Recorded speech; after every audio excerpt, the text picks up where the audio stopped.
Hello, beautiful souls. Welcome back to another episode of Authentic Living. I'm absolutely delighted you've chosen to spend these precious minutes with me today. Whether you're listening whilst having your morning cuppa, during your commute, or perhaps late at night when the world feels a bit overwhelming, I want you to know that this conversation is meant just for you. Today, we're diving deep into something that's been weighing heavily on my heart lately. It's about the courage to be authentically, unapologetically yourself in a world that seems determined to squeeze us all into identical boxes. We're talking about being strong, being different, and most importantly, being you. You know, I was having a conversation with a dear friend last week over coffee. Proper British weather, rain pelting against the cafe windows. And she said something that stopped me in my tracks. She looked at me with these tired eyes and whispered, "I don't even remember who I am anymore. I've spent so long trying to be what everyone else wanted that I've completely lost myself." And my heart absolutely broke for her. Because haven't we all been there? Haven't we all felt that crushing weight of trying to fit into molds that were never meant for us? Let me share something with you. When I was growing up in a small Yorkshire town, I was what you might call a peculiar child. Whilst other kids were playing football in the playground, I was usually found in the library corner, completely absorbed in books about ancient civilizations, or spending my lunch breaks writing stories about dragons and faraway kingdoms. I wore my grandmother's vintage cardigans because I thought they were more interesting than the trendy clothes from the high street. And you know what? I was mercilessly teased for it. "Weirdo," they'd call me. "Why can't you just be normal?" Normal. That word haunted me for years. I spent my teenage years desperately trying to be normal, straightening my naturally curly hair, pretending to fancy the same pop stars as everyone else, laughing at jokes I didn't find funny, dimming my curiosity because asking too many questions apparently made me intense. But here's the thing about normal. It's absolutely soul-crushing. Normal is just another word for average, for blending in, for being forgettable. And darling, you were never meant to be forgettable. You see, the world needs your weirdness. It needs your unique perspective, your unconventional ideas, your different way of seeing things. Think about every person who's ever made a meaningful impact on this world. Were any of them normal? Was Einstein normal when he was daydreaming about riding alongside light beams? Was Virginia Woolf normal when she was revolutionizing literature? Was David Bowie normal when he created Ziggy Stardust? Absolutely not. They were gloriously, brilliantly different, and that's precisely why we remember them. But let's be honest, being different isn't always easy, is it? It takes tremendous strength. Not physical strength, but something far more precious and rare. The strength of character, the strength of conviction, the strength to stand alone when necessary. I want to talk about what this strength really looks like, because I think we've got it all wrong. Society tells us that strength means never showing vulnerability, never admitting we're struggling, never asking for help. But that's not strength. That's just stubborn pride wearing a disguise. Real strength is vulnerability. It's the courage to say, "This is who I am, flaws and all." It's showing up authentically, even when your voice shakes. It's admitting when you don't know something. It's crying when you need to cry and laughing when joy bubbles up from your soul, regardless of whether it's appropriate for the situation. Real strength is boundaries. It's saying no to things that don't align with your values, even when it disappoints people. It's walking away from relationships that drain your energy, even when you're afraid of being alone. It's choosing your mental health over pleasing others, even when they call you selfish. And here's something crucial I need you to understand. Being strong doesn't mean you have to be strong all the time. You're allowed to have days when you feel like you're falling apart. You're allowed to need support. You're allowed to rest. Your strength isn't measured by your ability to endure endless hardship without breaking.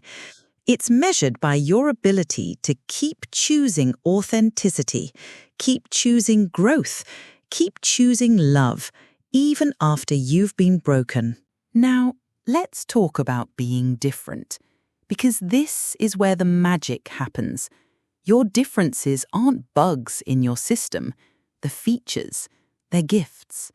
Every single thing that makes you feel like an outsider, every quirk you've tried to hide, every interest that others don't understand, these aren't weaknesses to overcome, they're superpowers to embrace.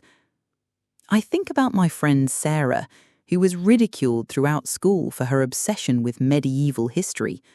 "What's the point?" they'd ask. "It's all dead people and dusty books." But Sarah persevered, and now she's a renowned historian whose documentaries have educated millions. Her weird passion became her purpose. Or consider my colleague Marcus, who was too sensitive his entire childhood because he cried easily and felt emotions deeply. Instead of hardening his heart, he channeled that sensitivity into becoming one of the most empathetic therapists I know.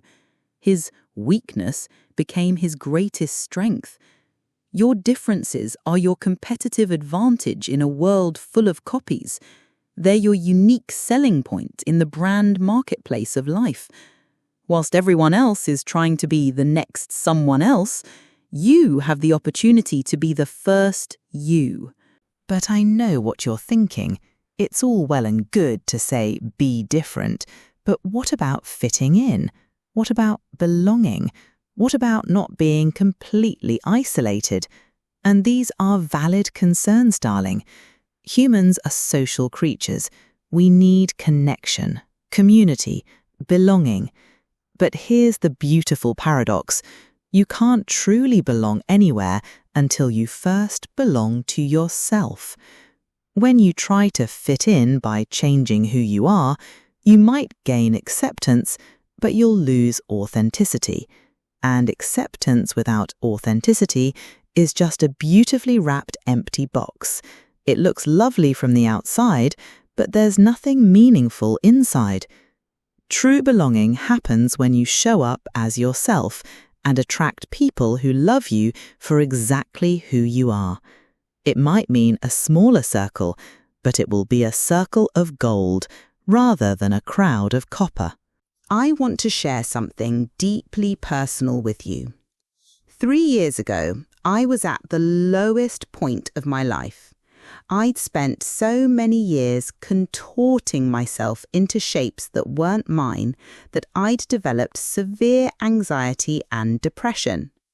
I was successful on paper, good job, nice flat, the right friends, but I was absolutely miserable. The breaking point came when I realized I couldn't even order a meal at a restaurant without worrying about what others would think of my choice. If I wanted the fish whilst everyone else was having chicken, I'd change my order. If I fancied dessert but no one else did, I'd skip it. I'd become so disconnected from my own preferences that I'd forgotten I had any. That night, I sat on my bathroom floor and made a decision that changed everything. I decided to stop apologizing for who I was. I decided to stop shrinking to make others comfortable. I decided to stop editing myself for an audience that frankly didn't deserve the authentic version anyway. And you know what happened? The sky didn't fall. The world didn't end. Some people did drift away, and honestly, good riddance. But the people who stayed, became the most beautiful, authentic relationships of my life. More importantly, I found myself again. I remembered that I love rainy days and old bookshops. I remembered that I have strong opinions about tea preparation and that I think pineapple absolutely belongs on pizza. I remembered that I'm someone who cries at adverts and laughs too loudly at my own jokes and has an inexplicable fascination with Victorian architecture. And for the first time in years, I liked who I was. So, how do we do this? How do we summon the courage to be strong, be different, and be ourselves in a world that rewards conformity? First, start small. You don't need to revolutionize your entire life overnight. Choose one small way to honor your authenticity today. Wear that colourful scarf you love but thought was too much. Share that opinion you've been keeping to yourself. Try that hobby you've been curious about but worried others might find silly. Second, curate your inputs. If you're constantly consuming content that makes you feel inadequate or pressures you to be someone you're not, change the channel. Follow accounts that celebrate diversity and authenticity. Read books by people who think differently. Surround yourself with voices that remind you that being different is beautiful. Third, practice self-compassion. You're going to have moments of doubt. You're going to feel the pull to conform. You're going to wonder if being yourself is worth the effort. In those moments, speak to yourself as you would to your dearest friend. Be gentle, be patient, be kind. Remember, darling, you came into this world as a completely unique individual. There has never been and will never be another you. Your specific combination of experiences, perspectives, dreams, and quirks is a gift to this world. Don't rob us of that gift by trying to be like everyone else. The world has enough copies. It needs the original you. Be strong enough to stand alone when necessary. Be different enough to make a difference. Be yourself boldly, unapologetically, authentically. Your future self is counting on it. The people whose lives you're meant to touch are counting on it. The world, whether it knows it or not, is counting on it. Thank you for joining me today, beautiful soul. Remember, you are enough, exactly as you are. You are worthy of love, belonging, and success, not in spite of your differences, but because of them. Until next time, keep shining your unique light. The world is brighter because you're in it.